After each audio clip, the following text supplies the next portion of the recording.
والدین کی خدمت۔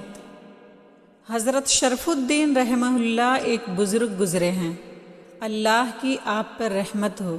وہ اپنے ابا جان اور اپنی امی جان کا بہت ادب کرتے تھے، ہمیشہ ان کا حکم مانتے اور ان کی خدمت کے لیے تیار رہتے تھے۔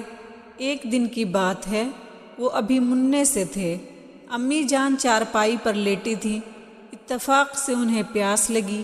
بولیں، بیٹا مجھے پیاس لگی ہے، ذرا ایک کٹورا پانی پلا دو۔ شرف الدین رحمہ اللہ کٹورا لے کر دوڑتے ہوئے پانی لینے گئے۔ گھڑے سے پانی انڈیل کر لوٹے تو دیکھا کہ امی جان کی آنکھ لگ گئی ہے۔ اب کیا کریں؟ اگر جگاتے ہیں تو امی جان کو تکلیف ہوگی، اسی لیے انہوں نے جگانا مناسب نہ سمجھا۔ پانی کا کٹورا ہاتھ میں لیے سرہانے کھڑے رہے کہ نہ جانے کب امی کی آنکھ کھل جائے اور وہ پانی مانگ لیں۔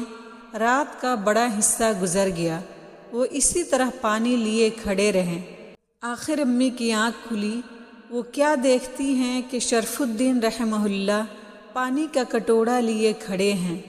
بیٹا، کیا تم اس وقت سے اب تک کھڑے ہو؟ امی نے پوچھا۔ ہاں امی جان، میں اسی وقت سے کھڑا ہوں تاکہ جب آپ کی آنکھ کھلے میں پانی پیش کر دوں۔ انہوں نے ادب سے کہا۔